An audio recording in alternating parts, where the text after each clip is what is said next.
Alô, minha gente boa, nós estamos começando um Papo de Graça especial nessa tarde com você. Você já viu que não é a sequência normal do papo, nem os blocos que a gente tem, é no osso. Cortou para cá e você com a gente, se você quiser participar, você sabe como, é através do portal caifab.net, onde está escrito envie sua mensagem. Coloque lá que o nosso amigo Braulio está atento. E hoje nós temos aqui conosco o Rubens César Fernandes, conforme eu anunciei hoje de manhã, e meu querido amigo, o senador Cristóvão Buarque, que vocês conhecem das nossas estadas por aqui por casa. Eu convidei o senador, sei que ele e o Rubens também são amigos de muito tempo, se querem bem, para a gente enriquecer a conversa de hoje. O Rubens é pré-candidato ao governo do estado do Rio de Janeiro. E é por aí que eu quero começar, pré-candidato pelo PPS. E só que, como eu disse hoje de manhã, eu tenho um relacionamento com o Rubens de mais ou menos 50 anos. Eu tinha 13 para 14 quando o conheci. Ele mais velho do que eu, numa reunião na casa dos pais dele, é uma longa história. E dali para frente eu ouvi muitas coisas acontecendo. Então, que alegria, meu irmão, que você esteja aqui. Alegria hoje. Nesse lugarzinho quentinho aqui, gostoso. Cheio de água, cheio de verde. Aqui é uma maravilha, uma delícia. E o meu querido senador, amigo. Pastor, eu quero dizer ao senhor e a todos que estão assistindo que eu já tive muitas alegrias aqui. Amém. Muitas. Provocações intelectuais, espirituais. Mas essa de estar junto com o Rubens é das maiores, viu? É das maiores. Porque nós somos da mesma idade. Questão de poucos nossas mães foram grávidas ao mesmo tempo. E eu tenho uma admiração muito profunda por ele como uma das grandes figuras da minha geração de brasileiros. Amém. Eu creio que ele, se não fizesse mais nada, já deixou uma tremenda marca na história do Brasil, no que se refere a movimentos sociais, a solidariedade, a capacidade de gestão de recursos para servir aos que precisam. E não só no Brasil, em muitos lugares do mundo, pelo menos 3. Integridade na gestão, a transparência na gestão, a integridade, a auditabilidade da gestão. Integridade, imaginação do que fazer e capacidade de execução. E aquela coragem utópica. Coragem utópica. Que olhar para o imediato caótico, eu mesmo já fui objeto de solicitações diversas dele. Como numa que ele estava narrando aqui há pouco, que foi atrás de mim num culto. Um dia, quando a coisa estava braba lá no Rio, o exército estava vindo. Meu amigo Nilo Batista, que era o então governador, estava super desconfortável com a história. A gente sabia que precisava, ao mesmo tempo que ia ser um problema enorme aquela gestão. Ele chegou lá para mim e falou, vamos fazer uma coisa, eu me lembro bem da frase. É uma loucura que só fica bem se tiver um homem de Deus. Que chega, porque você pode dizer qualquer coisa em nome da fé, tipo, me entregue as suas armas. Aí nós fomos e o pessoal começou a entregar armas mesmo. Então é muita história com o Rubens. Rubens, querido, bem-vindo. Eu que agradeço, vocês estão me elogiando tanto que eu já fiquei mudo, fiquei sem graça. Tudo isso é meia verdade. Posso dizer uma maneira de defini-lo? Ele carrega utopias viáveis. Nem fica no pragmatismo que alguns ficam sem sonho e nem ficam no sonho profético sem usar as mãos para realizar. É verdade. É um utopista com viabilidade. O pragmatismo sem utopia fica chato, né? Frio, né? Uma coisa fria, chata, enjoada. Agora, também é só utopia, também a gente se perde nela. É bom para poesia, é bom para o romance, é bom para a literatura, mas para a vida é complicado. Se não tiver confusão. Eu gostei muito quando vi ele entrando nessa insanidade, como eu também vivo, de Olha, eu política. Nunca nem perguntei a ele porque ele entrou, porque eu sei a resposta. Ia ser meio cínico da minha parte perguntar. Mas antes de responder, eu quero dizer, eu gostei porque ele fica nesse tempo. Não é um profeta desses que ficam apenas na profecia. É um pragmático engenheiro que fica só na ação. Ele tenta, através da política, combinar as duas coisas. Há muito tempo eu tentei levar uma vida fora de governo, fora da política partidária, né? Eu tive umas decepções fortes, muito jovem.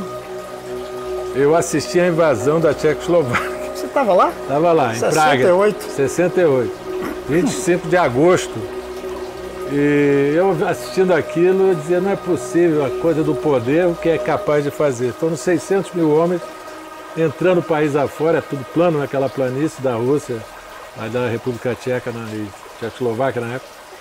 Eu peguei um desgosto, sabe, de política, em geral. Fiquei traumatizado. Então ali foi uma decisão, eu vou fazer, faz parte de mim isso, esse tipo de comprometimento, mas de fora do governo. Eu vou querer agir de fora da política. Aí foi toda a minha vida, foi assim, foi primeiro ajudando a inventar a ONG, né? Essa palavra é meio estranha, né? ONG. Depois até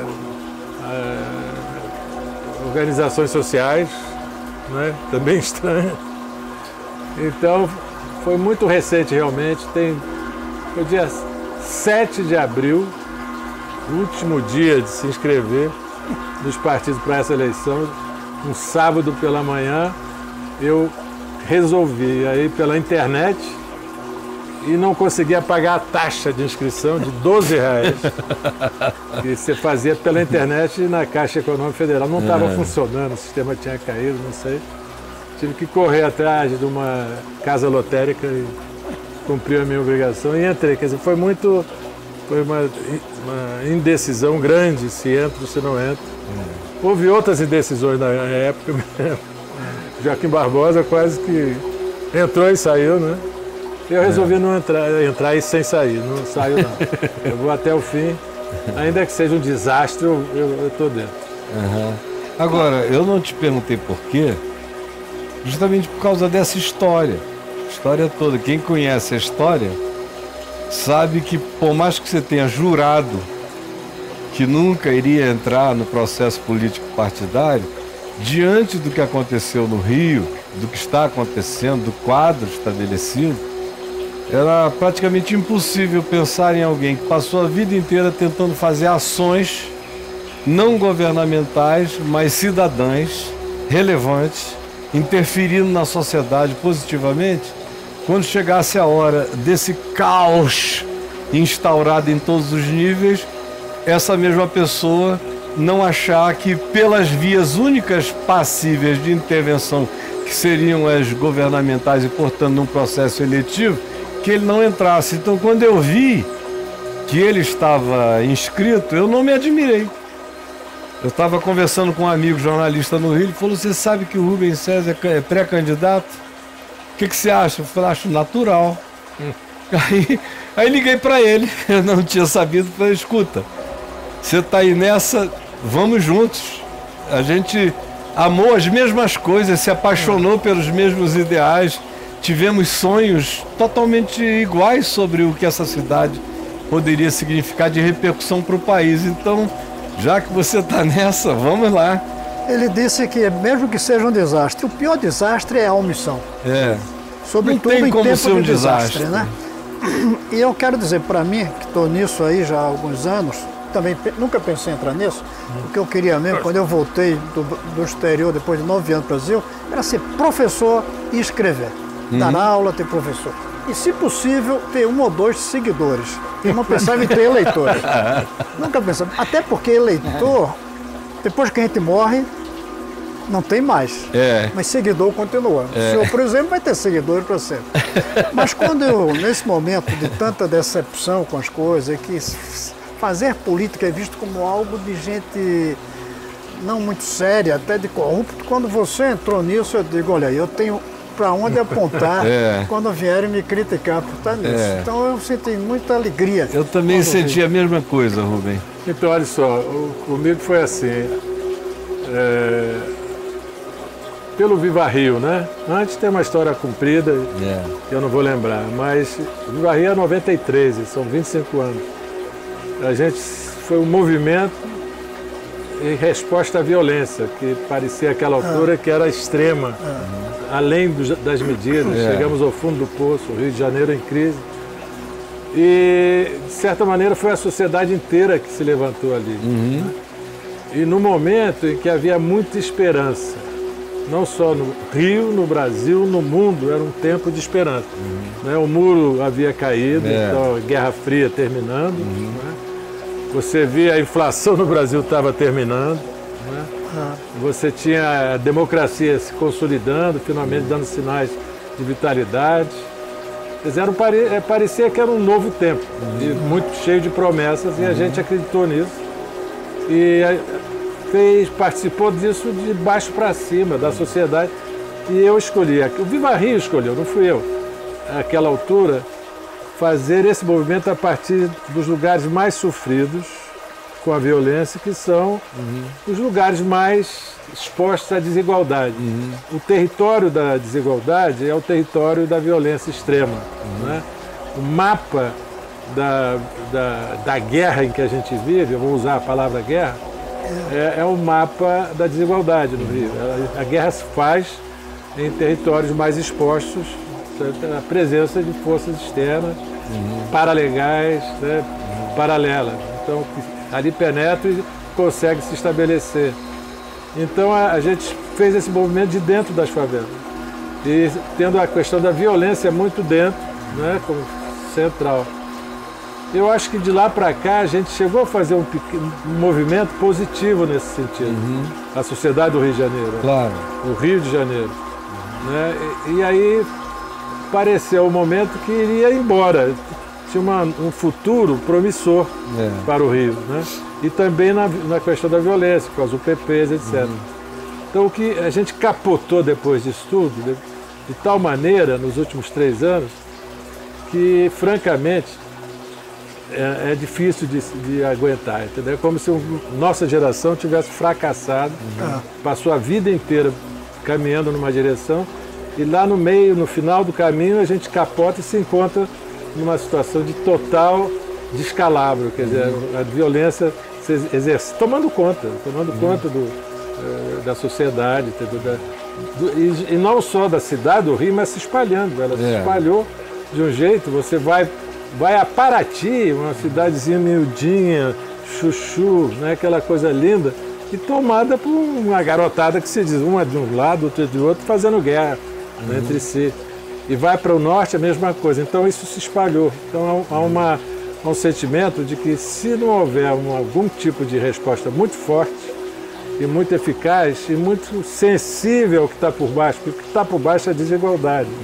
Entendeu? Claramente é nesse ambiente que se cria, né, criam né, os soldados do crime, criam as reservas de uma atividade totalmente destrutiva que está imperando por lá. Então eu acho que foi um pouco esse duplo sentimento, sabe, de olhar em volta e dizer há uma crise muito grande, mas há também o fracasso da nossa geração.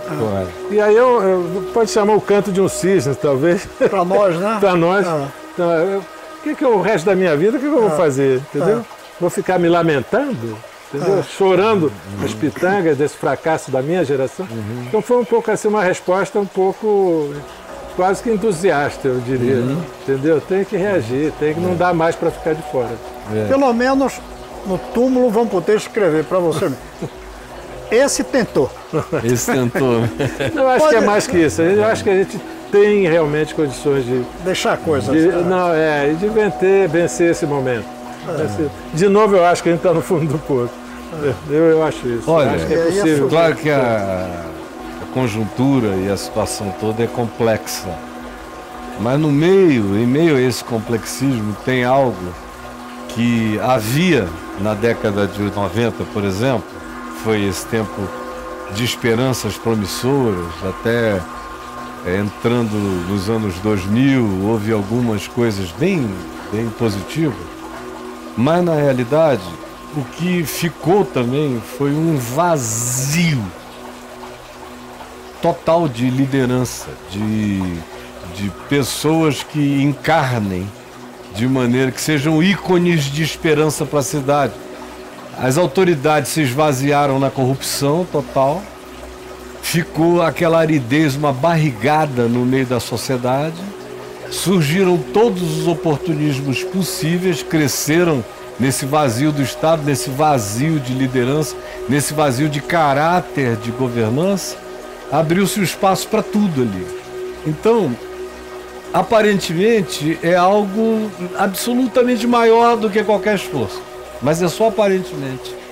Lá no meu coração eu creio, sei mesmo, que se acontecer algo positivo, decisivo, que inspire um mínimo de esperança e credibilidade das pessoas, nós vamos ver um refluxo positivo na direção do que pode ser feito pelo Rio, porque não só o povo já não aguenta mais, mas o povo também já não aguenta mais não ter esperança.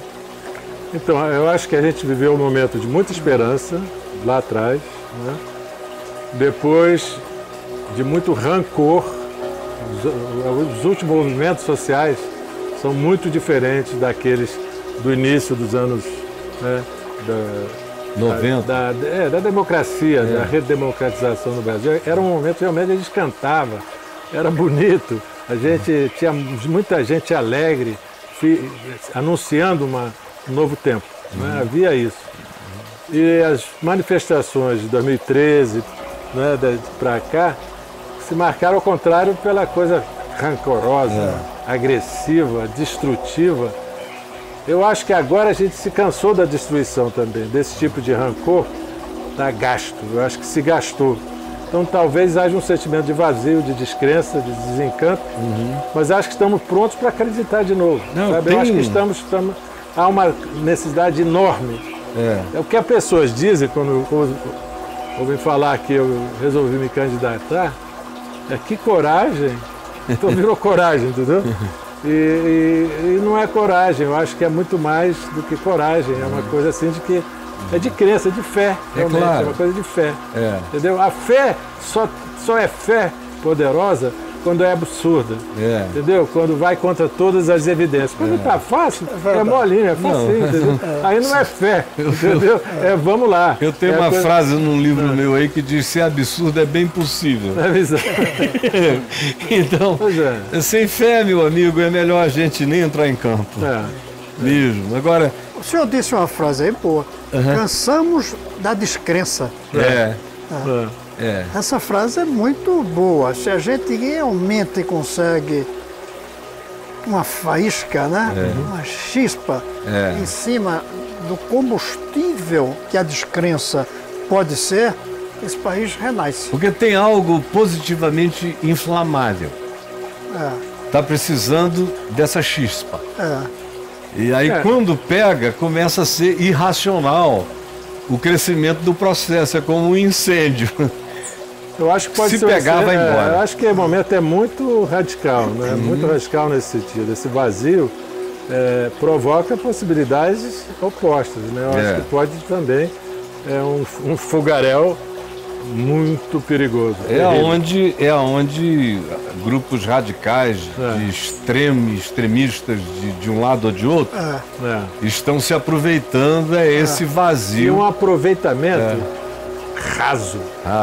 Você não sente profundidade nem fascista. O fascismo era mais profundo que isso. Tem uma filosofia por Prometia alguma coisa para acontecer. Aqui nem isso. Aqui é não, o pessoal que não pode, que não se permite entrar num debate, porque se debater, eles se tornam os piores inimigos deles mesmos, de tão raso que é. Você vê que um dos maiores protagonistas do processo está fugindo de tudo que é debate. Porque eu tenho dito desde o início, ninguém é mais adversário dele do que ele se falar. Eu acho que porque é raso e morto. São pessoas que se falar, fica nu. É verdade. Se falar, ele fica nu. Não pode falar. Tem que deixar os robôs falarem na internet. Agora, ao lado desses, tem alguns que são irresponsáveis, né? Que nem tem essa visão autoritária, mas tem uma irresponsabilidade de propor qualquer coisa, de prometer qualquer coisa. Total.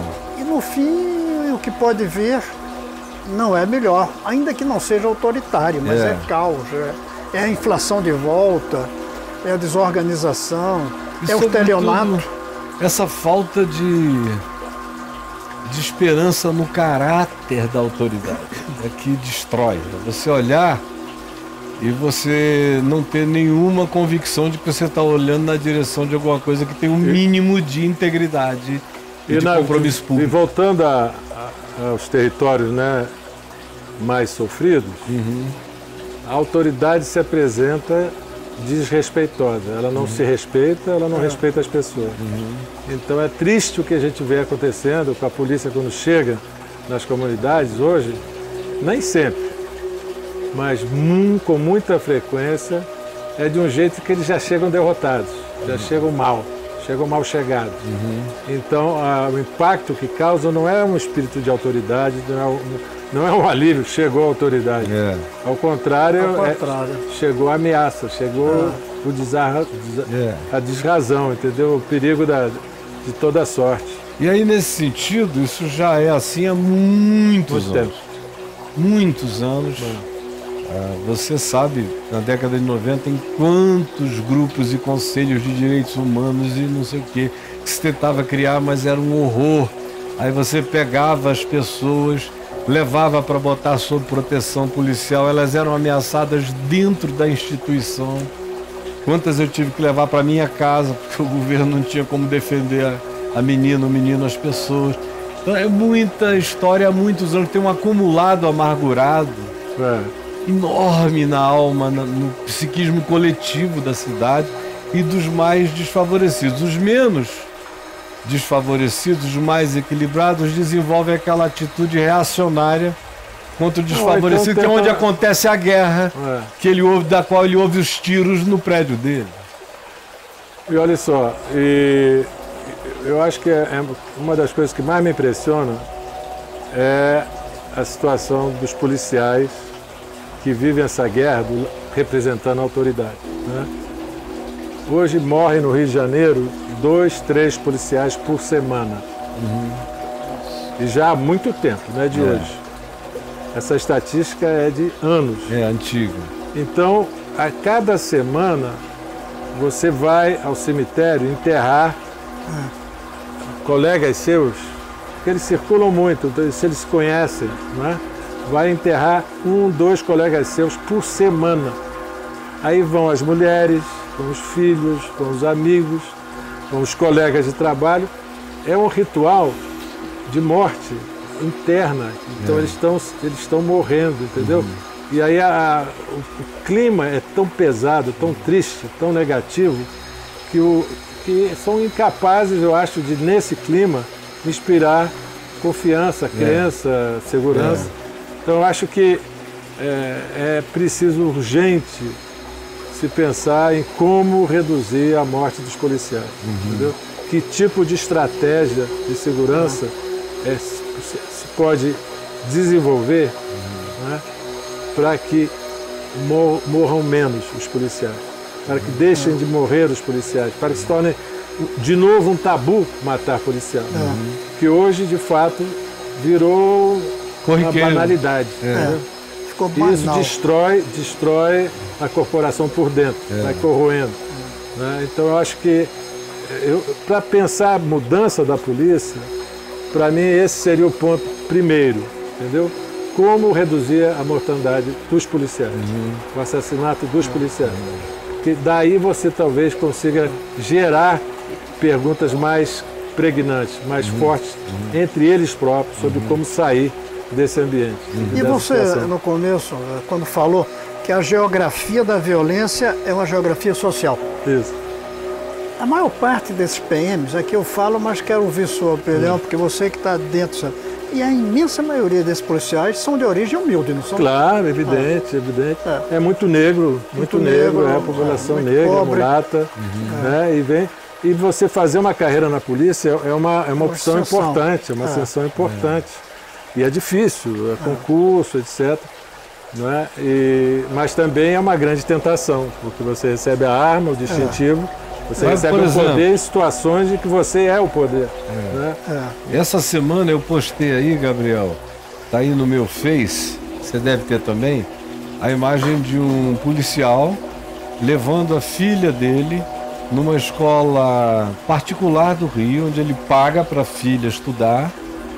E ele foi barrado na porta da escola porque estava entrando uniformizado, com a arma no coldre fechada, como era antigamente, como é normal, é de praxe. E eu me lembro do tempo em que eu tinha amigos cujos pais eram policiais, iam levar os filhos. Nós, colegas pequenos, adorávamos aquela sensação de ter um PM. Olha agora. A funcionária veio falar comigo aqui, eu estou fardado, minha arma está no corpo, guardada, entendeu? E eu não posso entrar no colégio fardado e trazer a minha filha. No colégio particular que eu pago, está em dia, entendeu? Eu não posso trazer a minha filha no colégio fardado, mas segundo eles aqui, é ofensivo, eu não posso entrar armado, eu não posso entrar nada. Agora, se fosse um bandido, eles iam querer que eu estivesse ali na frente, ali, né, para defender eles. Então é isso aqui, ó, mais uma vez, aí, o colégio anda ali, então, fardado, entendeu? A funcionária aqui, que ela não quer se identificar, veio falar comigo que eu não posso entrar mais aqui fardado nem armado, entendeu? Estou me sentindo discriminado, vou na delegacia, entendeu? Fazer um registro de ocorrência aí de discriminação, isso é um absurdo, entendeu? Uma falta de respeito. Se eu tivesse aqui, sem camisa, a arma aparecendo, mas não, eu estou fardado, estou de serviço, entendeu? Eu tinha que trazer a minha filha para estudar, e aí sim eu sou recebido aqui. É isso aí. Ele falou uma palavra ali que eu acho que é chave para essa história toda, é respeito. Entendeu? Ele precisa ser respeitado. Né? E de fato é uma falta de respeito. É uma escola particular, há um certo preconceito em relação a ele. E ele está dando sinal disso, que ele se sente, né, um pouco humilhado. Ele não está sendo... É uma falta de respeito. Quando ele entra na comunidade, é preciso que ele respeite a comunidade. Se ele não respeita os moradores, ele vai causar uma reação negativa sobre ele. Né? Ele vai perder a segurança dele só nessa entrada, só nessa falta de respeito. Cada porta arrombada é uma derrota do Estado Legal, é uma derrota da polícia, não é uma vitória. É uma derrota, porque gera tanta reação negativa que aproxima o bandido da comunidade, ao invés de aproximar a comunidade da autoridade. E assim vai. A falta de respeito hoje, no Rio de Janeiro, funcionário público não é respeitado. Eu tenho amigo, funcionário público, que tem vergonha de dizer que é funcionário público, sente um pouco envergonhado, entendeu? Porque sugere talvez uma corrupção, sugere que ele não faz nada, que ele não é sério, e ao contrário é um técnico super competente, entendeu?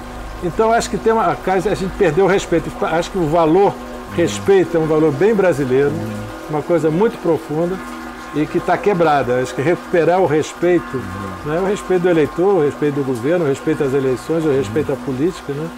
Eu acho que a gente está na hora de buscar o respeito. Tem razão. Eu acho que a ideia respeite o Rio é tão bom hoje quanto foi Viva Rio. Né?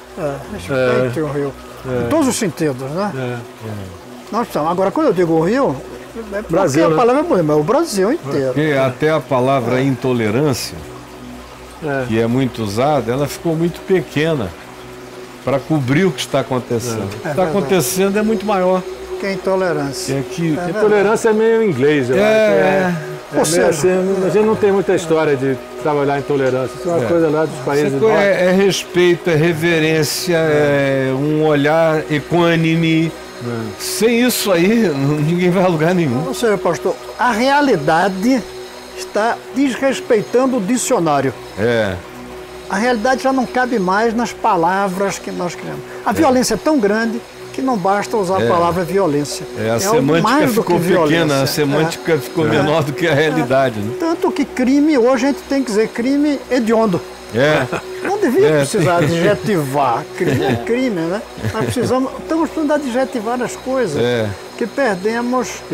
Hediondo já virou fraco também, porque tudo vira hediondo.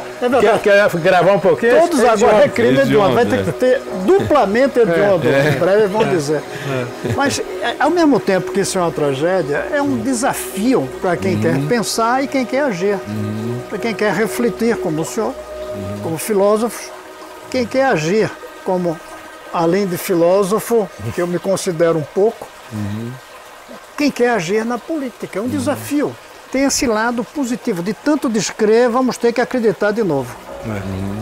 Então, de tanto nos apagarmos no pessimismo, vamos ter que tocar fogo de novo, soltar uma chama, uma chispa. É um momento que ao mesmo tempo é angustiante, triste, é entusiasmante. É criativo, é desafiador, carrega em si desafios para coisas maiores do que o medíocre e o imediato. É um desafio à reinvenção. A reinvenção. É isso mesmo. Não dá para trabalhar com aquelas categorias. Tem que reinventar isso aí. E aí é nesse sentido que eu queria saber como é que você, vamos supor, eleições hoje, resultado, Rubens César eleito no Rio de Janeiro. Quais seriam os seus primeiros encaminhamentos? O dele eu não sei, mas o meu é pegar um avião e ir lá bater palma para ele. Isso, com certeza estaremos juntos lá com ele. Seria de muita humildade primeiro, sabe? Muita humildade. Porque é um desafio para além das medidas. E você tem uma situação caótica realmente. Eu acho que é uma coisa que eu organizaria, se estamos falando de polícia, eu chamaria uma conferência de lideranças e cabeças de policiais, militares, civis, também dos militares, do Exército, o povo da segurança, para sentar e uns dias com a missão de repensar, com a missão de propor. Eu acho que existe muito mais competência e reflexão e ideias nesses ambientes do que a gente foi capaz de ouvir. Porque os políticos, em geral, não ouvem o povo das armas. Eles querem usar as polícias como instrumentos seus, para a política, para outras coisas, mas não ouvem. E eles estão nesse métier. Então eu acho que primeiro aqui, ao se pensar em proposta nessa direção, eu acho primeiro que tem que juntar, realmente, articular as Forças Armadas e as policiais. Eu acho que não dá. Aliás, é uma tese de sempre. E você sempre foi o maior proponente dela desde... Tem uma entrevista também de 94 dizendo isso. Sempre, da integração. Porque a ideia de que as Forças Armadas trabalham a defesa nacional e os estaduais trabalham a segurança pública é uma dicotomia que não faz muito sentido realmente na história do Brasil. Porque invasões externas, eu acho que o maior desafio que tivemos foi no Paraguai, na Guerra do Paraguai.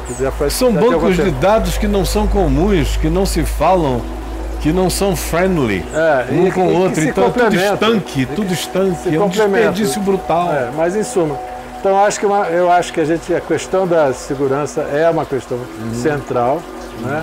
Então essa é uma primeira convocatória que eu faria de botar esse povo para eles próprios formularem. Eles já fizeram isso. Há toda uma história no Rio de Janeiro de iniciativas de dentro das polícias de tentarem propor medidas à polícia que queremos. Isso foi em 2006. Por exemplo, nesse A Polícia que Queremos, eu vejo o porta-voz de segurança do Viva Rio, o coronel Ubiratã.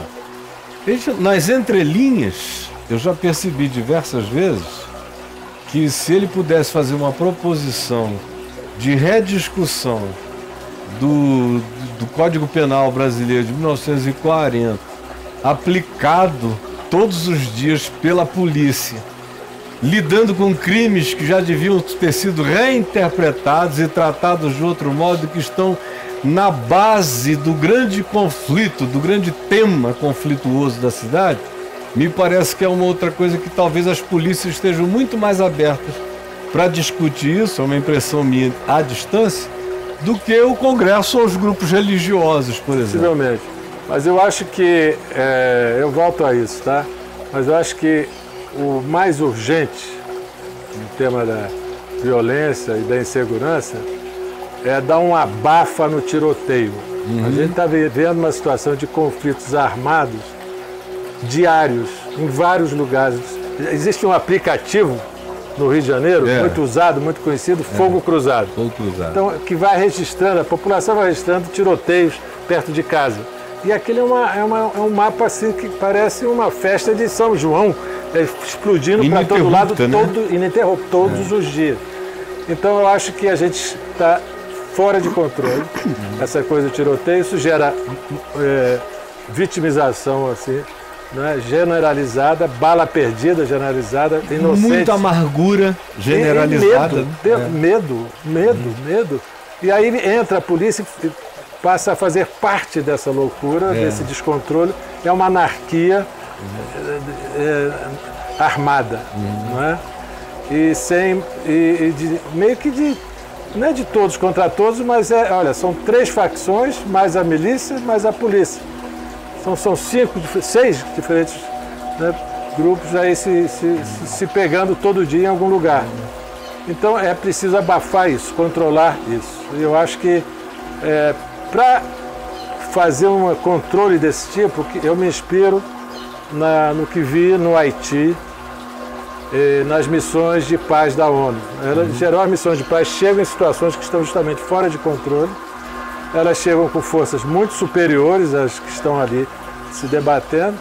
E a missão primeira é impor a paz. Impor a paz, fazer a paz, preservar a paz, manter a paz. A primeira é impor a paz. É preciso ter uma estratégia de imposição da paz. Senão não para. Isso virou uma epidemia. Dos duelos de São Pedro, das décadas de 80 e 90, que inclusive autoridades constituídas deram muito dinheiro em 2 ou 3 pleitos eleitorais para que a moçada dos presídios coordenasse. Foram 6 milhões numa das ocasiões de dólares para distribuírem munição no estado inteiro. Não era para um grupo se confrontar com outro, não, era para dar tiro, para criar aquela confusão na classe média, na Zona Sul, nos formadores de opinião, e criar aquele clima maior do que a coisa em si. Isso no passado. Só que agora não precisa mais de folguedos de São Pedro, eles estão fazendo entre si, com gente morrendo no meio o dia inteiro. Fazendo arrastão com fuzil no meio da rua. Mas, voltando à ideia de respeito, vou lhe citar uma coisa. Eu trabalhei alguns anos no exterior, no Banco Interamericano de Desenvolvimento. Eu tinha um colega haitiano, chamado Magloire, sobrenome dele. Eu vim para o Brasil, ele ficou lá muitos anos, voltou para o Haiti. Eu fui ao Haiti no período mais duro, eu vi seu trabalho lá. Tinha andado de capacete na rua, tinha andado com colete contra bala. E liguei para esse meu amigo, Magloire. Tomamos um café no hotel. Eu disse, Magloire, como é que você se sente comigo, um brasileiro, cuja tropa está aqui no seu país, invadindo? Ele me deu uma resposta perfeita, que a palavra, na época eu não pensei bem, é respeito. Ele disse, olha, todo dia de manhã, quando eu estou fazendo a barba, me dá tristeza de saber que tem soldado brasileiro aqui. Toda noite, quando eu vou dormir, me dá alívio. Felizmente, tem uns soldados brasileiros. Ou seja, o respeito. O respeito pelo trabalho que nossa tropa fez ali. Agora, fez aquele serviço junto com o serviço social que Viva Rio fez no Haiti. No Haiti, sobretudo Haiti rural, o pessoal diz bom dia, um diz honra, o outro repete, respeito. Bom dia, nossa. Honra, respeito. Respeito, de fato, respeito, respeito. Respeito. O respeito é importante. Então é isso, eu acho que. Mas é uma estratégia de imposição de paz. Olha, foram de 2004 a 2017, 13 anos de presença, né, das forças militares, 9 países, mas o Brasil à frente, com o maior contingente, e na região central ali de Porto Príncipe, da região metropolitana ali de Porto Príncipe. Eu não me lembro de ouvir falar em bala perdida. É verdade. Nenhum morreu, né? Nenhum. Soldados brasileiros, teve um que morreu, que morreu em combate. Vários outros morreram, mas um eletrocutado, teve suicídio, teve várias situações assim, teve doença, mas só um. Em 13 anos de combate, muito combate. Então você vê, por quê? Porque era assim, muita inteligência, muita força. Se há muita força, há pouca resistência, portanto, pouco tiro, pouca morte. Não é? E algum objetivo à frente. Então a inteligência leva algum objetivo, ainda que seja local, para ser conquistado. Então, é uma estratégia progressiva, né? E muito cuidadosa, muito controlada do uso da força letal, o uso do tiro. Eu assisti lá um coronel, general, vou dizer o nome dele, Santos Cruz, está hoje aqui no Ministério da Segurança Pública, né? Ele comanda a Senasp. Ele, em 2008, em abril, houve lá uma revolta, tomou conta do país, uma semana, fogo para todo lado, pneu queimando para todo lado. Os estrangeiros todos apavorados, vão fechar o aeroporto, vão ficar presos aqui dentro.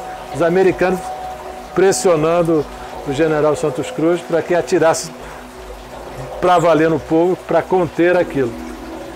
E ele dizia, não vou fazer isso de jeito nenhum, não vou transformar isso no Iraque. O povo tem razão, ele dizia, tacaram mesmo a vida, esses americanos não sabem o que fazem, eu não vou atirar. Então o que ele fez? Usou munição de borracha, que os fuzileiros navais brasileiros tinham levado por acaso, que a ONU não tinha munição de borracha à disposição. Então ficava as nossas tropas de um lado atirando de borracha, que aquilo machuca, mas não mata.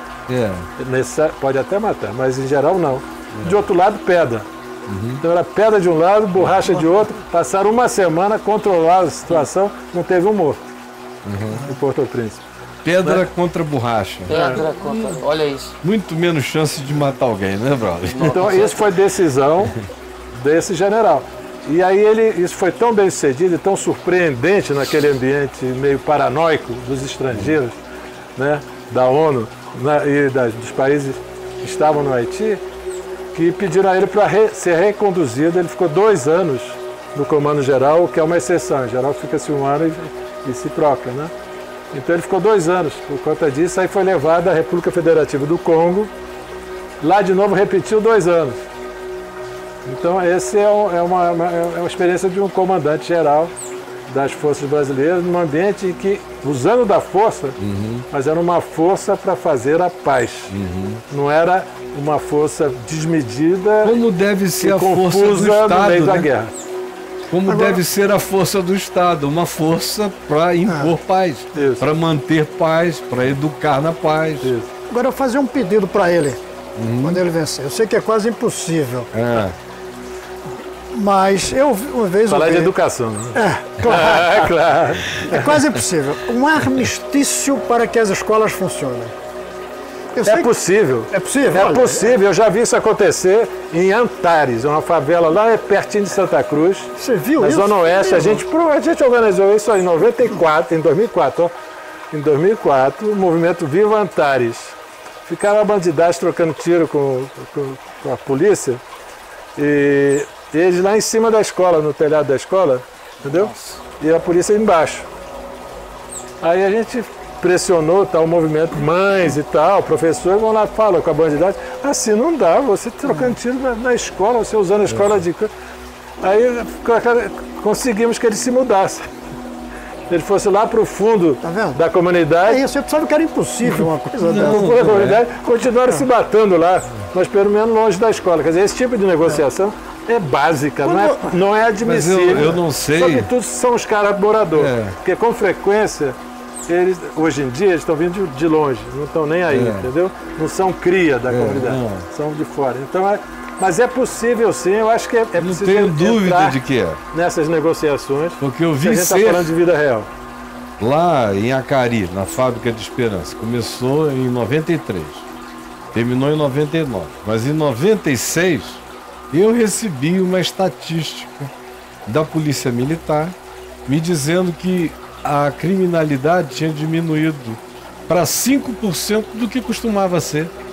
E nós nunca tivemos um dia de interdição nos 66 programas de escola, de ensino, de informática, disso, daquilo, de cursos mais variados. Nunca paramos nada, porque uma vez que eles sentem que é íntegro o projeto, que você não está ali com uma agenda oculta, mas é verdade, começa a surgir esses milagres do constrangimento na consciência do cara que quer que o filho estude. Então ele, que em outras circunstâncias é promotor de conflito, agora ele passa a ser um agente preservador, porque ele quer que os filhos vão adiante. Então nós vimos que era possível, é possível. Quando ele disse... Não é algo de outro mundo. Não, quando ele disse que já viu, eu pensava que era um exemplo que eu escutei no Líbano. No pior momento da guerra civil do Líbano, eles faziam a paz com os diversos grupos em guerra para que as escolas não fossem tocadas. Mas nós aqui temos bala perdida dentro da escola, né? Eu ouvi, alguém me disse, que o secretário de Educação do Rio de Janeiro fala que o maior problema dele é de segurança nas escolas. Não é de professor, não é segurança. Esse vai ser um problema grande. Mas de novo, eu acho que tem dois lados, Caio. Eu acho que um lado é esse que você estava mencionando, que eu mencionei também, a coisa da moral. Você chegando na moral, e quem chega na moral? São as mulheres, são as mães. As mães têm moral para chegar e peitar, vou usar a palavra, um vagabundo com a arma na mão, tirando onda. Entendeu? A mãe chega e ela tem moral. Então, a moral da comunidade dizendo, tem limite. Tem limite. Até na guerra tem limite. Não se pode... A gente já tem vivido coisas assim também. Outra experiência que eu tive recente, tiroteio junto à unidade lá de saúde da família, né? E na hora de sair, todo mundo apavorado, os pacientes, os funcionários, aí um armistício, o pessoal saiu, aí voltaram a se guerrear. Aí era bandido com bandido, não era bandido com polícia. Mas então esse tipo, moral é importante, mas tem que ter a força. Porque enquanto é só o lado criminal que tem a força, não tem conversa. Em algum momento vai desandar e vai ter morte e vai ter desatino. Então é preciso... Por isso que eu gosto da expressão impor a paz. Esse primeiro momento é preciso que haja uma força de Estado, mas com a doutrina, com a filosofia, com o trabalho, com a estratégia, com a experiência da ideia de missão de paz. Não é você simplesmente entrar na guerra, que hoje acontece muito, aquela lógica da vendetta, entendeu? De vingança entre polícia e bandido. Aí é um troca-troca. A gente está nesse ciclo de vingança já há muito tempo, só está piorando cada vez mais. Né? Então acho que há uma experiência feita pelo Exército. Por isso que hoje em dia, eu acho que as Forças Armadas do Brasil, depois dessa experiência do Haiti, podem ser percebidas, estimuladas como um fundamento da democracia, sabe? Como um dos esteios de uma possível democracia nossa, seja mais inspiradas em princípios como esse da ONU. Mas, Rubem, a intervenção está sendo nessa direção? Não? Olha só, eu acho que a intervenção mal começou. Sabe? Ela foi anunciada em fevereiro, equipes foram compostas por comandantes, depois de comandantes internos das polícias, tudo trocado. Ela começou, a primeira ação da intervenção foi 12 de abril. Primeira ação integrada 12 de abril, tem 2 meses. 2 meses. Mal começou. Então eu acho que essa intervenção, ela provavelmente vai, espero, criar as bases de alguma coisa que vai acontecer nos próximos anos. Eu acho que isso é tarefa para anos, não é coisa para meses. Deixa eu te perguntar uma coisa, deixando o senador à vontade, porque ele disse que só podia ficar a primeira hora. Então eu estou lhe informando que a primeira hora encontramos lá agora. Mas antes que o senador se vá, eu vim aqui com uma ideia muito clara na cabeça. É que vai que, né, eu seja eleito governador. E a educação? Aí é contigo. Aí eu quero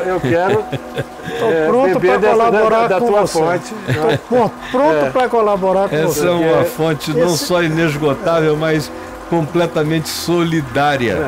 Isso aí é uma obrigação de qualquer brasileiro. Lá vai se decidir o futuro do Brasil. No caso dele é um chamado de natureza profundamente sacerdotal. O futuro do Brasil vai ser decidido no Rio de Janeiro.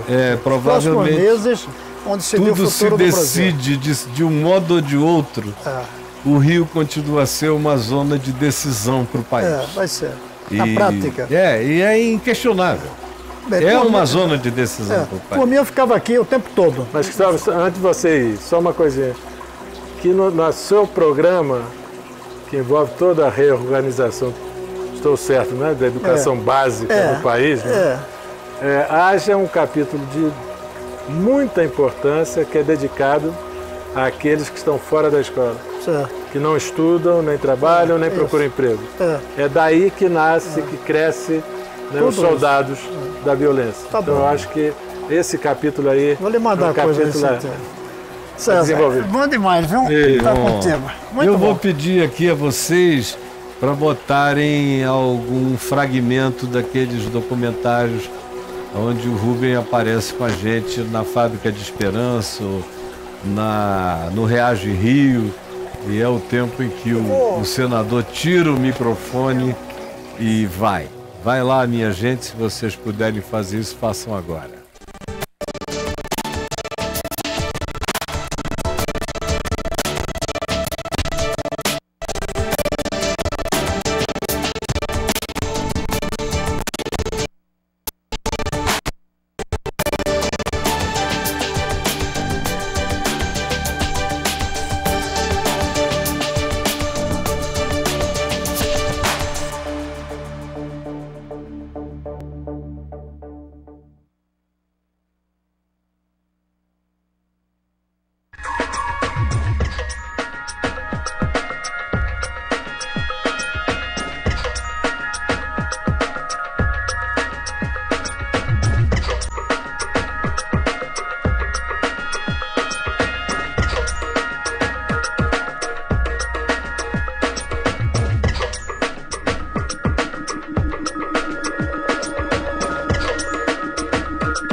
Flores e cartas de apoio têm sido enviadas ao reverendo Caio.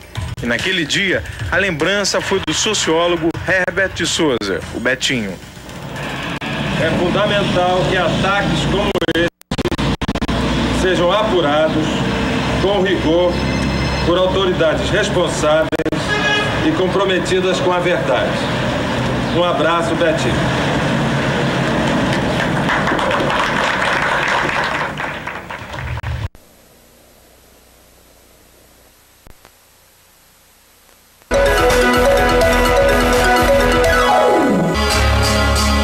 Também foi para dar vez e voz a quem não tem, para o Rio de Janeiro deixar de ser uma cidade partida, que surgiu em 1993 o movimento Viva Rio, que também atua no Pereirão, patrocinando o balcão de direitos na igreja do nosso já conhecido pastor Heber Lenz. O balcão de direitos é um ABC da vida, digamos, legal, entendeu? O balcão de direitos é uma clínica geral de apoio jurídico.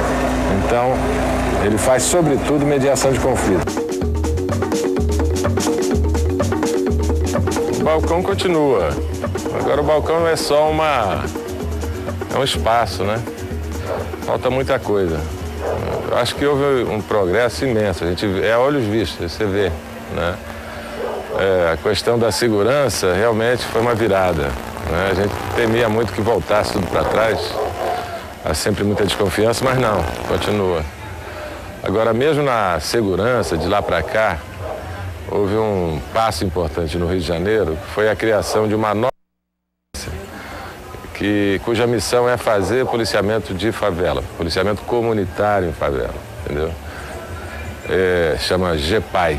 Isso aí foi uma briga antiga. Naquela época, no Pereirão, a gente já justamente propunha isso, mas não chegou a ser formado. Então aqui ainda continua o BOP como responsável pela segurança local.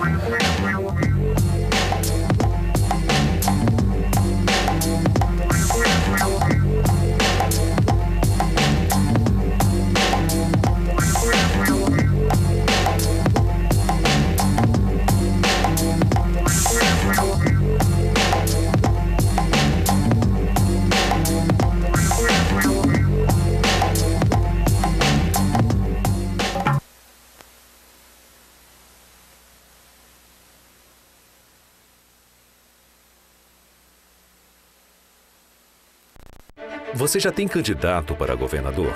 Não, mas diante do que está acontecendo é até complicado de dizer quem votar. Infelizmente, eu estou desacreditado. Esperança nenhuma com os políticos de hoje aí. Roubalheira pra lá, roubalheira pra cá, ninguém faz nada. Mas a gente também não pode perder a esperança de um Brasil melhor. De repente surgiu uma pessoa que é realmente fora desse padrão, entendeu? A gente tem que dar uma chance. Como deve ser o próximo governador do Rio? Tem que ter coragem. Tem que ser alguém com isso mesmo, firme, tem que ser transparente. Eu acho que tem que ser uma pessoa bem preparada e mostrar quem ela é. Ter caráter, tem que ter moral, ver o lado do povo. E o mais pobre é o que mais sofre. Se você vê um histórico realizado não por falas, mas por atitude, eu acho que já começa por aí, sabe? Pois é, o Rubem tem um pouco de tudo isso aí. Ativista social, nascido em Niterói, de uma família de cristãos protestantes. É casado com Cibele e pai de 3 filhos. Ainda jovem foi morar na capital para estudar na Universidade Federal. Na época do regime militar, foi exilado e fez seu doutorado na Universidade de Colômbia, em Nova York. Lá tornou-se professor e escreveu muitos livros. Seu amor e respeito pelo Rio o trouxe de volta ao Brasil e, anos mais tarde, depois das chacinas da Candelária e de Vigário Geral, criou o movimento Viva Rio para melhorar a vida das pessoas, sobretudo nas comunidades pobres. Em poucos anos, Rubem e o Viva Rio tornaram-se referência mundial na gestão de ações sociais e na resolução de conflitos. Desde então, tem sido convidado a atuar em lugares que passam por grandes tragédias naturais e humanitárias, como o Haiti, a região serrana do nosso estado em 2011 e, mais recentemente, junto aos refugiados sírios na Jordânia. Sob a liderança do Rubem, o Viva Rio tornou-se uma empresa social que emprega 10 mil funcionários com carteira assinada e atende 2 milhões de pessoas.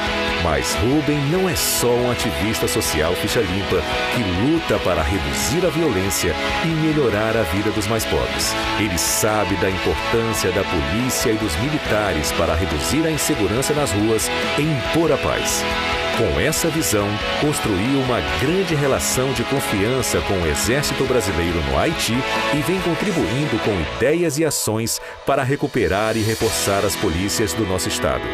Por tudo isso, Rubem César é o cara que vai resgatar a esperança e o respeito à vida no estado do Rio.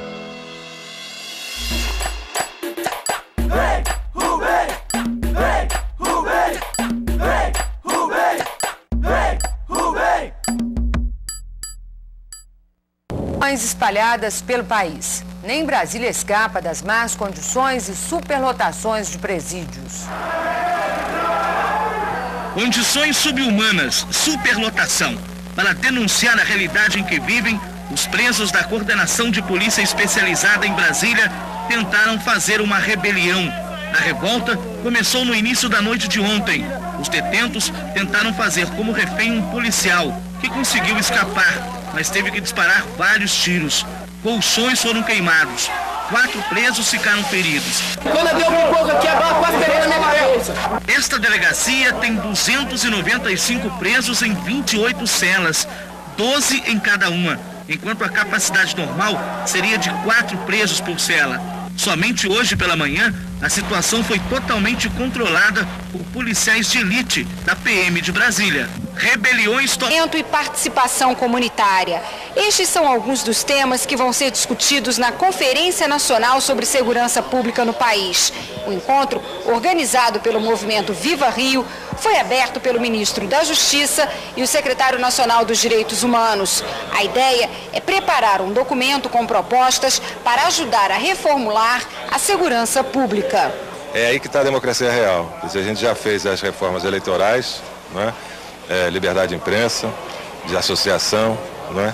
Mas falta a liberdade do direito da pessoa, né? Do dia a dia, sobretudo dos mais pobres. É a primeira vez na história da República que uma comissão tão ampla como essa se reúne exatamente para diagnosticar o funcionamento das polícias no Brasil e propor medidas para melhorá-las. O ministro da Justiça aproveitou o encontro para desmentir a notícia que o governo iria rever o apoio ao projeto do deputado Hélio Bicudo, que transfere para a Justiça Comum o crime cometido por militares. Eu fui questionado por ter assumido no passado uma posição na Comissão de Constituição e Justiça contrário a determinados itens de um antigo projeto que foi emendado no Senado. Agora um novo projeto chega ao Senado. Fui já informado no dia de ontem que o projeto que está no Senado é o resultado da vontade do deputado e da vontade do governo que discutiu com o deputado a sua modificação. De forma que não nos cabe outra posição, senão defender o projeto que sintetiza também a vontade do governo.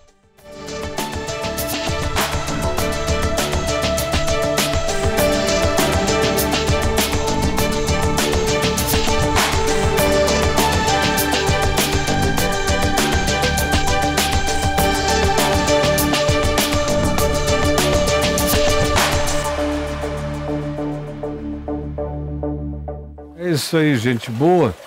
E nós estamos aqui com o Rubens César Fernandes, pré-candidato ao governo do estado do Rio de Janeiro, amigo de uma vida inteira.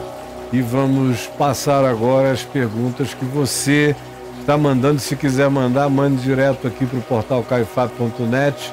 Está escrito lá, envie sua mensagem. Você sabe como é que é. É por ali que milhares de pessoas se comunicam com a gente. Você pode fazer isso agora, ao vivo, neste instante. Braulio, e aí, meu Vamos lá, querido. A pergunta diz assim: o senhor falou muito sobre combate à violência, né? E como fica o tráfico de drogas nesse processo, uma vez que ele é um fator predominante da violência no Rio? Como lidar com os traficantes do morro? Hoje no Rio, além do combate entre polícia e bandidos, temos uma guerra entre facções, milícias, etc. Como reduzir os danos dessa guerra que gira em torno das drogas? São duas coisas grandes, todas elas. Primeiro, droga é um problema individual de quem consome e da família. Eu acho que é rara a família, hoje em dia, no Brasil, até no mundo, mas no Rio de Janeiro com certeza, que não tem alguém seu que tenha dependência. É rara a família que não tem algum problema desse tipo. E cada família que sofre isso sabe a dificuldade que é de conseguir algum tipo de apoio nessa situação. Os serviços públicos de saúde são muito poucos, né, capazes de dar atenção. A assistência básica de saúde evita o tema, quando não devia ser um tema dela, né, porque é tema de saúde, de básico, elementar, genérico. Né? Então eu acho que quem lida com isso, de fato, com mais eficácia são as igrejas, são os grupos religiosos. Então nas comunidades, tem as comunidades terapêuticas, que são organizações já que se dedicam a esse trabalho de uma forma mais profissional. Algumas não são muito boas, mas há muitas que são boas sim, precisam ser valorizadas. Então eu acho que uma primeira coisa é o governo se preocupar com assistência para aqueles que sofrem com as drogas, entendeu? E não se deixar dominar pelo medo da violência associada às drogas e com isso condenar as pessoas que sofrem, entendeu? A um sofrimento isolado e sem esperança. E sem pensar que você pode ajudar um drogado por decreto ou por lei. Você está lidando com questões existenciais, pessoais, psicológicas, familiares. Tem que ser tratadas no outro nível de atendimento. Meu, família, lá em Nova Iguaçu, amarra a criatura no pé da cama. Para não surtar, para ficar na agonia. A droga é, acima de tudo, uma questão de saúde pública. De saúde, de carinho, de cuidado, de resistência da família. Eu acho que a coisa de família é da igreja, porque a igreja tem uma mensagem que muitas vezes é capaz de derrubar aquela resistência e levar a pessoa a um caminho de cura, digamos, de progresso, mas também saúde pública. Isso aí é fundamental e falta prioridade para isso. Falta prioridade e eu acho que isso é um aspecto muito importante da saúde pública que precisa ser valorizado. Saúde mental, álcool e drogas. Né? Isso é um lado. No lado dos traficantes, é outro papo. O traficante, de fato, ele tem fuzil na mão, poder sobre um território, e ele quer conquistar o território do vizinho ou quer defender o seu território do invasor, que também tem fuzil na mão. Tá. Né? Então, essa guerra, eu vejo que o único jeito de enfrentá-la é o que eu dizia antes, impor a paz. Impor a paz, eu acho que é o seguinte, é intervir com força para coibir o confronto entre facções. Onde há confronto de facção, aí é o lugar para entrar com força e coibir, reprimir a guerra, reprimir o confronto, tanto entre facções quanto entre facções e as milícias, ou entre milícias, que também se guerreiam às vezes. Então, o primeiro ponto é diminuir o tiroteio, diminuir a loucura do uso da arma, da munição e do tiro.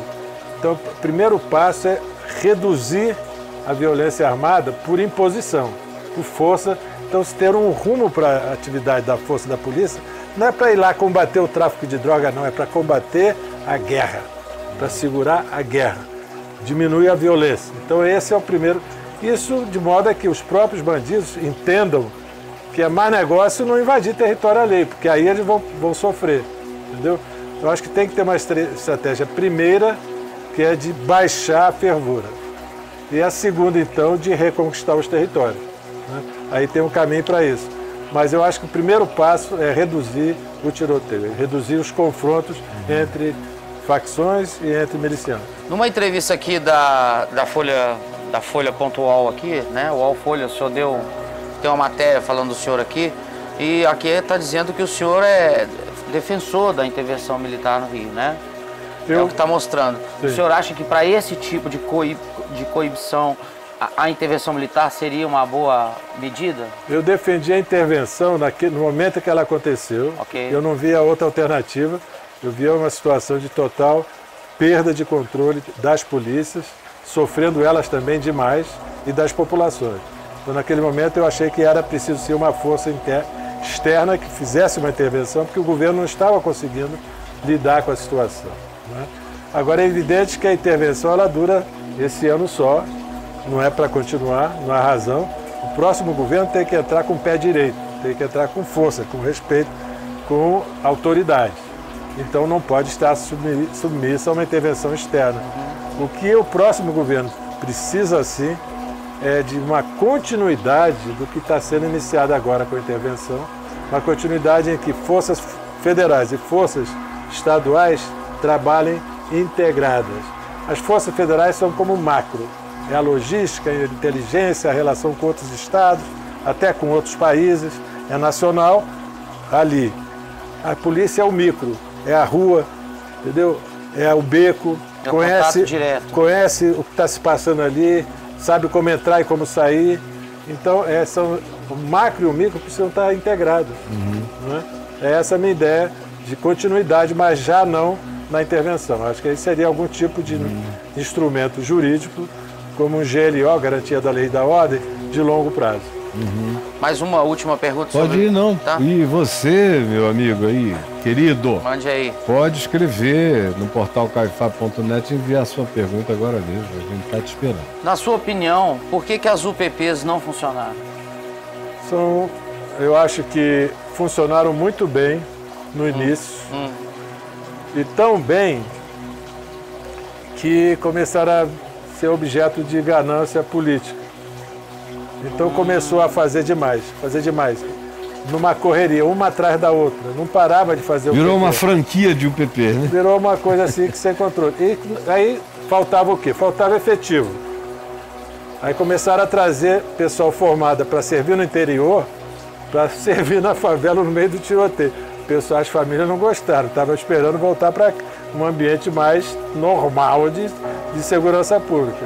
Segundo, faltava infraestrutura, logística, não tinha onde colocar as bases das UPPs. Começaram a colocar em contêineres de latão que um tiro fura, sem nenhuma segurança interna, entendeu?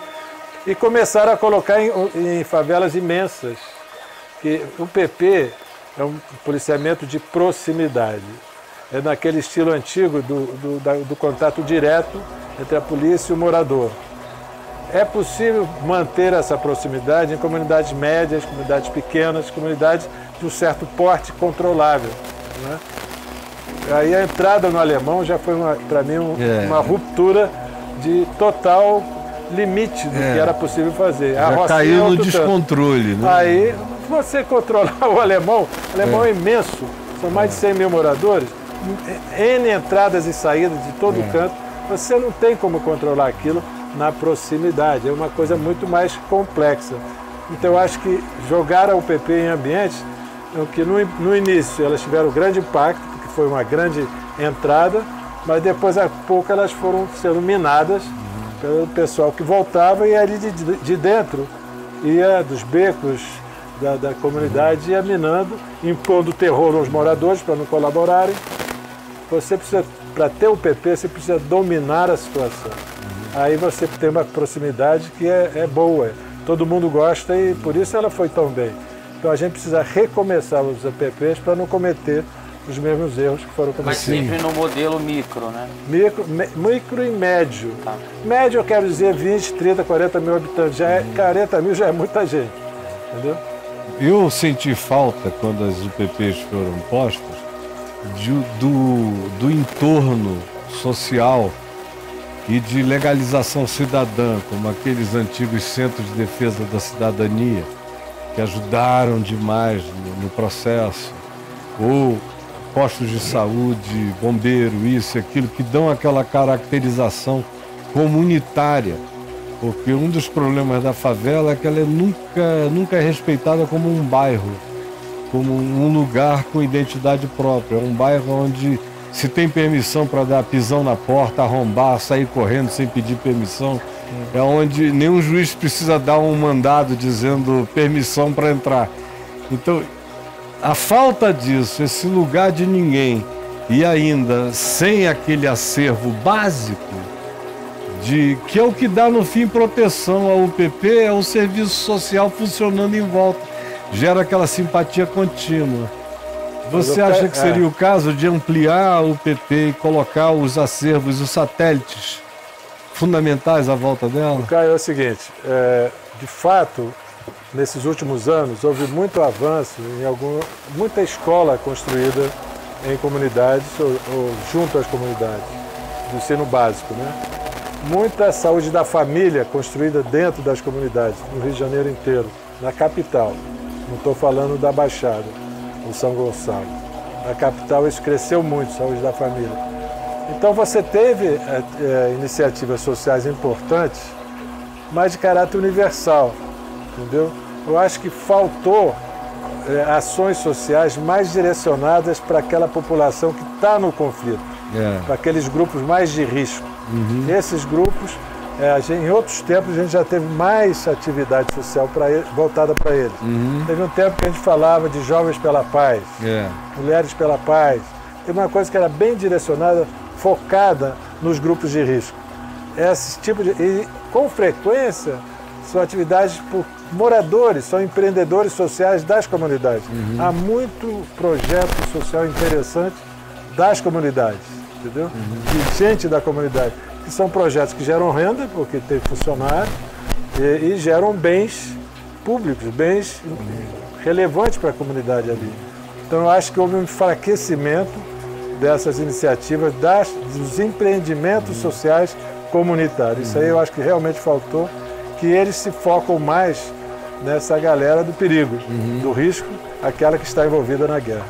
Se você, eleito governador do Rio, você já disse, iniciaria por uma conferência das polícias para dar uma revalorização e um sentimento de identidade e de desafio para o policial em relação a eles próprios. Segunda coisa, vem essa ação comunitária de policiamento cidadão e estímulo dessas outras realidades que já estiveram mais presentes no passado e diminuíram recentemente, precisam ser reensetadas. E a questão econômico-financeira do Estado. Claro que passa fundamentalmente por segurança. Já desde o passado, por exemplo, naquele tempo da fábrica de Esperança, eu ganhei a fábrica como comodato porque nenhum executivo da Formiplar queria ir trabalhar lá. Então ela virou um lugar fantasma. Por isso, a atividade econômica se tornou inviável. Como se tornou inviável, ofereceram para ser um lugar de concentração de ação social. Então, hoje me parece que a coisa agravou-se infinitamente mais. Petrobras de um lado e de outro lado a violência. As pessoas têm medo de ir para o Rio, de fazer negócios no Rio. Como é que você vê um day after de uma eleição em relação a isso? Olha, são muitos desafios que são hercúleos. E deixa eu só dizer que além da conferência das polícias, dos operadores de segurança, né, no sentido muito amplo, eu imediatamente também chamaria uma conferência de lideranças comunitárias, que são aquelas que têm energia e alguma autoridade local, micro, nas áreas em guerra. Eu chamo de guerra. Entendeu? É uma guerra diferente, é uma guerra irregular, não é uma guerra convencional, mas é guerra. Então, acho que é muito importante mobilizar essas populações no sentido de que há uma possibilidade de ação diante desse quadro. E aí eu acho que isso não é um trabalho caro, são pequenos projetos, mas que têm um rendimento enorme em termos das comunidades. São microempreendedores sociais que se multiplicam nas comunidades, muitos ligados a igrejas, a centros religiosos, a centros culturais, né? Há muitas associações de moradores, há uma quantidade enorme de organizações que podem ser convocadas e estimuladas a voltarem a acreditar que é possível fazer um trabalho ali no seu entorno, na sua vizinhança, de baixo para cima. Isso é uma iniciativa local nessas regiões. Eu acho o seguinte, que primeiro a questão da credibilidade do Estado, né? Hoje o nosso Estado está sem autoridade. Né? Nosso Estado chegou quase a estar de joelhos, né? Já exangue. Felizmente conseguiu-se um acordo entre o governo do Estado e federal, um acordo fiscal que dá uma moratória no pagamento da dívida federal pelo Estado, então já é menos uma sangria constante, são 3 anos, depois mais 3, estamos falando de 6 anos aí de perspectiva. E houve um empréstimo que permitiu ao governo pagar sua folha, seus atrasados. Veja só, um governo cuja grande missão, desafio é pagar seu próprio funcionário. Simplesmente isso. Sem falar ainda, né, dos investimentos, o que tem para fazer para a educação, para a saúde e tudo mais. O Estado ainda está buscando recursos para pagar os fornecedores que estão devidos. É uma quantidade enorme de fornecedores que estão assim exangues porque não tem dívidas a receber do Estado. Então é um Estado que, pelas regras federais, constitucionais, tem já todas as suas despesas tão definidas pela lei que ele mal consegue sobreviver à lei. Ele já está tudo definido o que ele tem. A despesa já está pré-definida e é maior do que a receita. Então é um desafio de gestão tremendo. Então eu acho que aí, nesses termos, você tem algumas iniciativas. Uma defensiva, é preciso reduzir despesa. É preciso reduzir despesa do Estado. Então, como fazer? Primeiro que não pode, porque a lei não deixa. Né? Então, como fazer? O que eu ouço de recomendação de economistas que têm analisado essa questão é a microfinança, entendeu? O detalhe do detalhe do detalhe das despesas que são feitas, do desperdício que é feito, das corrupções que acontecem. Então, um trabalho muito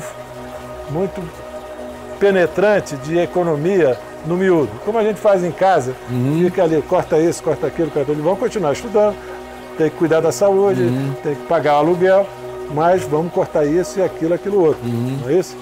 Então, esse tipo de atitude muito radical e muito competente. Para isso você tem que ter gente de fora e gente de dentro, que conhece a máquina. Tem gente de dentro do governo que é de qualidade, que sabe tudo daquela máquina, que está doida né, para recuperar a sua autoestima e a sua competência. Então eu acho que há uma mobilização de recursos internos no sentido de economia miúda, microeconomia, que pode ganhar expressão. Né? Esse é o primeiro passo. Né? Segundo, no lado da receita, uma das atividades mais evidentes do Rio de Janeiro é o turismo. Né? O Rio investiu demais em turismo nos 2 grandes eventos recentes. Você tem uma capacidade de absorção de turistas enorme hoje no Rio de Janeiro, muito maior do que o uso que dele é feito. Né? Então, e isso vale para o estado inteiro. Você pega a orla inteirinha, de Paraty a Campos, passando pelo Rio, né? Subindo toda a Costa Verde, né? Subindo depois a região dos lagos. É uma maravilha aquela costa. Né? Uma das mais lindas do mundo e conhecida. O que acontece? Há uma retração do turismo por conta do problema de segurança. Então eu acho que nas medidas, além da guerra, fora a guerra é um departamento, é uma coisa que acontece em territórios bem demarcados e sofridos. Lá é o lugar da guerra. A guerra não acontece na região de turismo. A guerra contamina a região de turismo. Joga para lá efeitos ruins. Né? Então eu acho que é preciso proteger também as regiões de turismo. Né? E aí com um tipo de segurança qualificada, especializada no atendimento aos ambientes e ao turista. Então, acho que a segurança para o turismo é muito importante para embalar a recuperação dessa fonte de trabalho e renda que é o turismo. Né? E de imagem. Eu acho que há no Rio muita competência, muita capacidade. A gente é bom de evento, muito evento, muita festa, muita competência. Não é só na orla, não.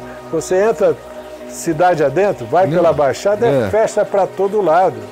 Estamos em julho, passamos junho, é festa de São João, é festa de Santo Antônio, é festas grandes que marcam a cidade, o interior da cidade. Então, eu acho que as festas nossas também, né, trazem um turismo doméstico, um turismo das pessoas que vão ficar na casa de parentes. E além do turismo como fonte de economia, o que você vê no Estado como uma vocação natural para o crescimento econômico? O mais evidente é toda a região do petróleo. Né? Você tem agora um momento até positivo nesse sentido. Primeiro, a Petrobras internamente recuperada. Isso foi um esforço grande que foi feito. Acho que a gestão do Pedro Parente acabou encontrando problemas, mas sem dúvida nenhuma ela restabeleceu a competência e o prestígio empresarial da Petrobras, né, internacionalmente. Então acho que isso é um ganho que foi feito. Curto espaço de tempo. Muito pouco tempo. Foi extraordinário. Foi muito impressionante isso. Né, isso foi feito. Então agora é continuar isso. E acho que está havendo continuidade. Então isso aí é um movimento positivo. Segundo, a felicidade que os preços do petróleo também voltam a subir. Então estão já num nível que trazem receita mais importante no royalties para todo o Estado. Né? Por outro lado, você tem a indústria do gás, do pré-sal, anuncia uma fonte nova, importantíssima de receita e geradora de novas indústrias, indústrias petroquímicas. Né?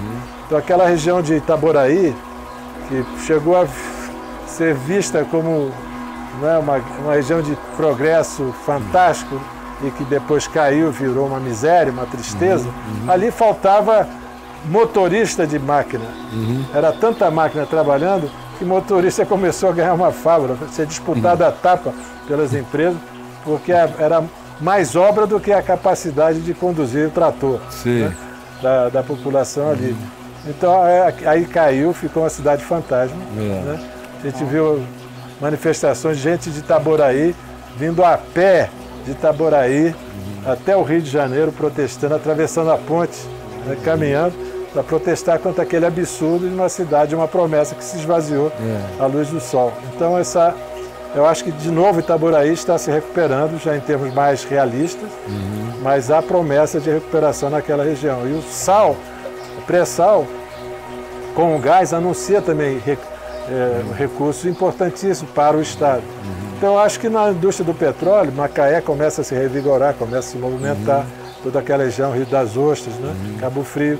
Então, eu acho que isso aí é outro ponto importante, que na indústria do petróleo, melhores dias virão. E a vocação geográfica do Rio para energias alternativas? Então, essa é a terceiro ponto, é turismo. Não sou um estado turístico, mas tem uma orla com um vento poderoso, ensolarado. Isso. E com uma competência criativa nas indústrias criativas muito grande, que vai desde o meio ambiente, né? Tem história nisso, tem competência. Então eu acho que os parques do Rio são fantásticos, né? E são pouco utilizados, são abandonados. Pessoal... Por causa da violência. Né? Pois é, e que é para o pessoal tendo medo de... Tem umas trilhas, a trilha Transcarioca, que vem lá de Itaguaí, passa o Rio inteirinho pelo alto do morro, vai bater lá no Leme. Você levaria dias caminhando por aquilo tudo. Não é isso? É uma reconquista do Morro do Rio, porque o morro é asfalto no Rio. Os morros foram tomados pela bandidagem, o pessoal tem medo de subir o morro, né? Quem sobe nos morros é a rapaziada que mora nas favelas, que aí conhece de perto e tal, curte lá a cachoeira, limpar umas águas, fazer um movimento ambiental. Então, esse trabalho nos morros do Rio, do turismo, volta ao turismo ambiental, né? Há muito a fazer nesse campo do meio ambiente, sem falar das fontes energéticas de energia limpa, né? Agora, o Rio já foi centro no passado de um monte de coisas, deixou de ser. Isso. Né? Por exemplo, a indústria bancária já teve uma presença extraordinária, especialmente dos bancos de investimento e tudo. Informática, né? Tecnologia da informação, tudo isso migrou em boa parte para outros lugares, mas com incentivos não daria para se reagrupar. Eu acho que a gente tem que rever os incentivos todos, porque depois de tanto tempo de governo usando da corrupção como instrumento de poder... O governo dando incentivo aos corruptos da máquina. Não, tem incentivo para joalheria. Pode, negócio, tem incentivo para produção de joias. Aí é meio demais, né? Então, eu acho que H externo. É H externo? Será que é lá que está emplacado esse negócio de incentivo? Olha só, tem incentivo demais. Né? Então eu acho que é preciso rever esses incentivos e de uma maneira criteriosa e ver aqueles que realmente têm a ver com o desenvolvimento do Estado. Né? Não só pelo acerto de elites, né? Elites empresariais com o governo. Mas essa revisão dos incentivos é outra fonte de receita para o Estado. Melhorar essa receita. Essa renúncia fiscal é um pouco elevada demais. Então eu acho que a indústria criativa, toda a questão de audiovisuais, de internet, de criatividade, de novas tecnologias, isso aí na Serra, em Teresópolis, em Petrópolis, sobreviveu. Você tem empresas nascidas nesses anos e que hoje servem o Brasil inteiro. Então aquela região serrana é uma região hoje que tem uma expressão em termos de novas tecnologias. Então eu acho que a indústria, né, do cinema, da televisão, dos audiovisuais, né, tudo isso aí tem valor no Rio de Janeiro. Então eu acho que há sim incentivos a dar no sentido positivo. Né?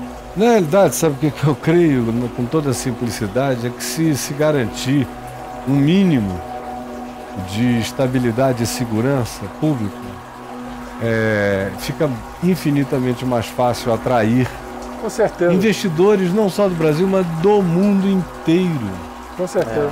Só tem que oferecer 1 ano, 1 ano e meio, 2 anos de estabilidade para eles verem que não é fantasia, que está acontecendo. Aí eles virão, porque quem é que não... A vocação do Rio para ser uma espécie de Projacão nacional é total. Assim, o Rio é um palco, né? Um palco. O Rio é um palco cenário. Tudo acontece lá. Você não precisa produzir muita coisa. Tá tudo lá. Tá tudo feito. Mas só a segurança que não ajuda. Palco, que virou um palco de horrores, né? Tem que mudar virar essa chave.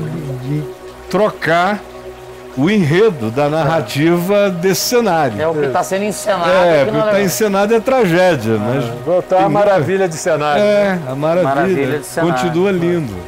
O que você acha que o Rio mais perdeu com toda essa tragédia que aconteceu, essa corrupção, essa confusão toda aí ao longo dos anos? O que mais você nota que o Rio perdeu? Esses sentimentos, essa coisa do medo, né? O pessoal não fica mais na Lapa. Entendeu? O pessoal tá faltando a noite, a festa, a alegria do Rio. Né? Eu acho que esse medo do dia a dia, né? Dentro das comunidades nem falar, né? Mas também nas áreas de lazer, de alegria do Rio, também houve uma perda muito grande, isso é nos últimos anos. Isso a gente recupera rápido, eu acho, essa alegria, porque há muita vitalidade ali, embutida e contida, né? Reprimida.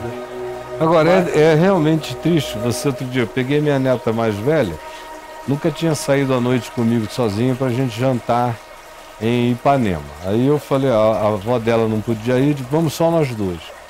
Chamei o Uber, entramos, eu fui atrás dos grandes restaurantes de Ipanema, todos fechados. Leblon, um bocado fechado. Eu comecei a achar na Gávea.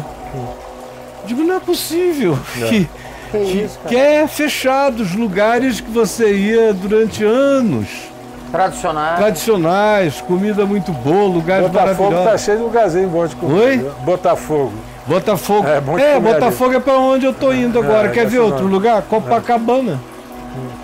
Tem biroscazinhos que estão voltando bem gostosos. Grajaú também se come bem. O joelho de porco lá. E ali onde você tá, na Glória? Ali na Glória. Eu hoje estou no Recreio, sou morador do Recreio, lá do outro extremo. Isso. Lá é outro mundo, né? Outro mundo, você tem que... Mas tem lá também, lá é menos. Embora haja uma certa insegurança, é menor. Aquela região. São grandes avenidas, muito carro, muito diferente. E agora, meu amigo, me diz o seguinte, nós estamos ao vivo, vamos repetir esse programa várias vezes na programação da VMV TV, vamos fazer recortes pertinentes às perguntas e outros menores para diversas mídias sociais. Eu pergunto a você o seguinte, considerando que essa seja a sua primeira vinda aqui e você tem a liberdade de voltar tantas vezes quantas digo, estou querendo ir aí falar e gravar outras coisas. A minha pergunta é o seguinte, o que você do seu coração fala com essa moçada que está aqui? Porque o clima é de cinismo. As alternativas para governo no Rio de Janeiro são todas extremamente, no mínimo, cinzentas. Até aqueles que a gente vê que têm competência de gestão e já tem alguma experiência demonstrada, no entanto, figuram em determinadas listas perigosas. A gente não está podendo correr o risco de eleger alguém que daqui a 1 ano e meio esteja impedido ou numa situação praticamente de impedimento por causa de corrupção. Então, na realidade, a gente tem você, tem o Miro, tem algumas poucas figuras. Agora, com a qualificação de quem passou os últimos 45, 50 anos dedicados à mesma coisa, e os últimos 30 especificamente, pensando soluções sociais para o Rio de Janeiro, não tem ninguém nem de longe com a tua expertise, que não é só de análise antropológica, sociológica, de quem meteu a mão na massa e sabe o que está acontecendo. A estatística não vem numa tabulação, vem na percepção do que está acontecendo. Então, a questão é a seguinte, o que você tem a dizer a essas pessoas no que diz respeito não a... Você já tem um governador para o estado do Rio, já escolheu o seu, mas escolha a mim, porque eu não estou para brincar com isso. Estou dando o melhor da minha experiência, da minha vida e de tudo que eu tenho para ver se a gente encontra um lugar de razoabilidade. O que você tem a dizer para esses queridos? Olha, eu tenho que dizer a minha vida, cara. Eu nunca pensei em estar onde eu estou agora, entendeu? Eu resolvi entrar porque eu via que não tinha mais jeito, não dava para ficar de fora. Realmente uma situação desesperadora, que pode piorar, pode sempre piorar. Uhum. O Tiririca não estava certo, né? O Tiririca não estava certo. Pior do que está não fica, conversa fiada. Pode ficar, fica, né? Pode ficar, só fica. Pode ficar, pode ficar, pode ficar. Eu não vou nem mencionar o que pode vir aí. Pode vir coisas terríveis à nossa frente, piores ainda do que temos. Então eu acho que você e eu temos aí um desafio. Vamos ficar de fora, vamos dizer não quero saber, vou dizer branco, vou dizer nulo, ou vou apostar. Aposta, preciso apostar. Se você não apostar, você já perdeu. Entendeu? Se perdeu, não tem mais volta. Entendeu? Aposta, porque a gente não tem outra alternativa, a gente tem que apostar no nosso futuro, na nossa cara, na nossa vergonha, na nossa capacidade de acreditar em nós mesmos. Então eu não estou pedindo para acreditar em ninguém, estou pedindo para a gente se acreditar. Entendeu? Morador se acreditar, eleitor se acreditar. Não precisa acreditar em mim, não. Acredita no nosso futuro, é possível, entendeu? E eu estou aí para servir isso. Agora, sinceramente, para acreditar em nós mesmos e no nosso futuro, a gente precisa de emblemas que correspondam a essa esperança, a essa resolução, a essa expectativa de caráter. Na gestão, no olhar, a essa expectativa de solidariedade, de serviço público mesmo.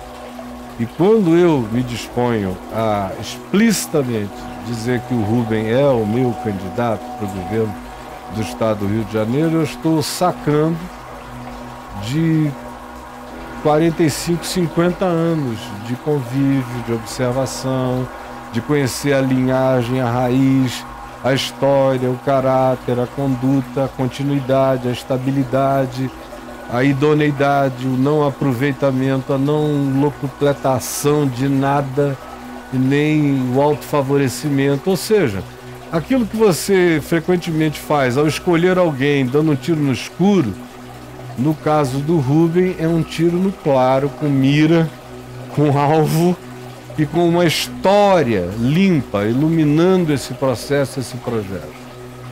Nós só temos a ganhar. Foi por isso que outro dia eu escrevi que o Rubem é o que tem tudo que o Rio precisa no momento. Tem mesmo tudo que o Rio precisa no momento.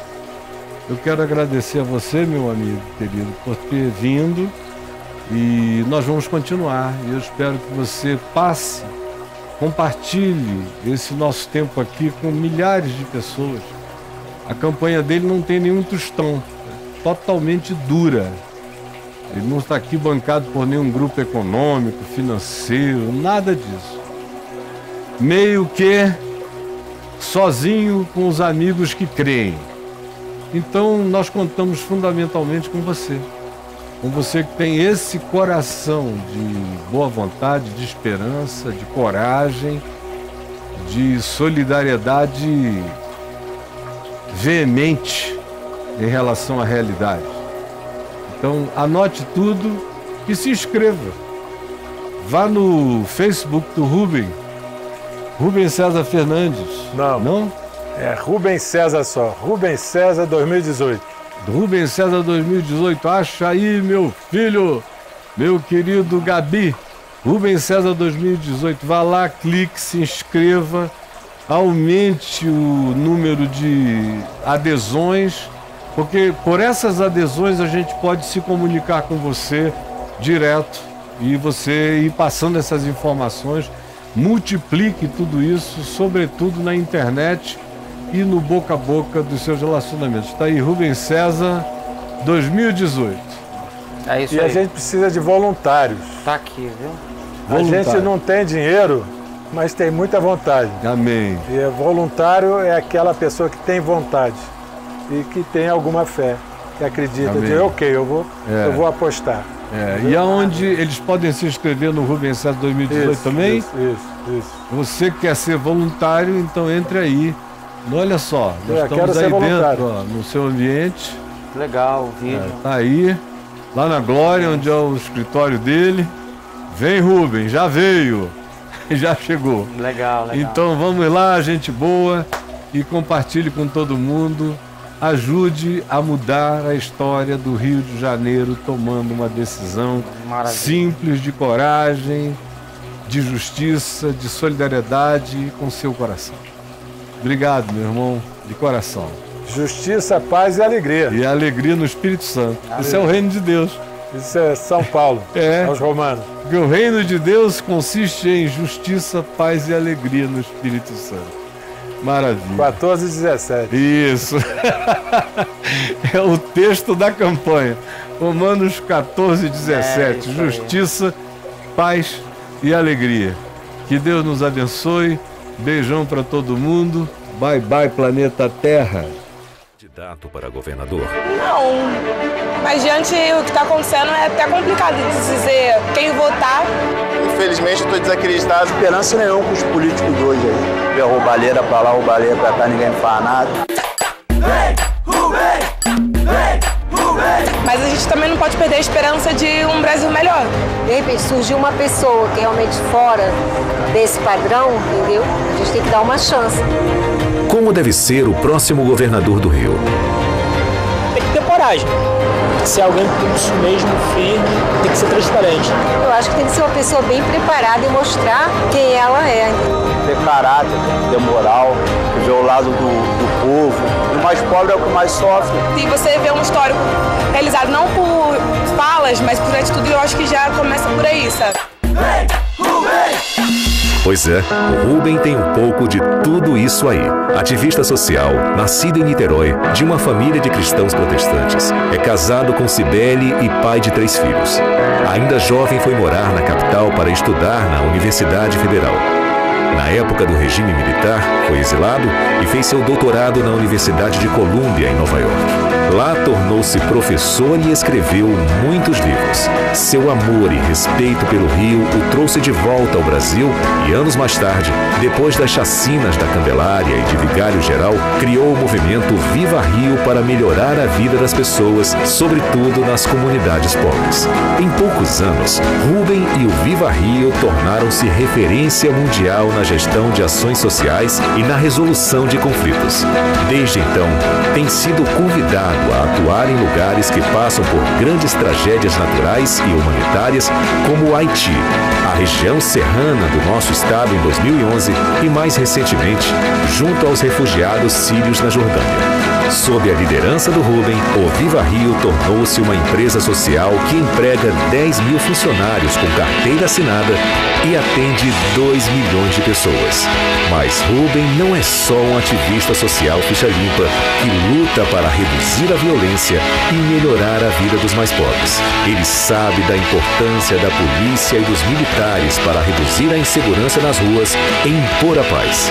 Com essa visão, construiu uma grande relação de confiança com o Exército Brasileiro no Haiti e vem contribuindo com ideias e ações para recuperar e reforçar as polícias do nosso estado.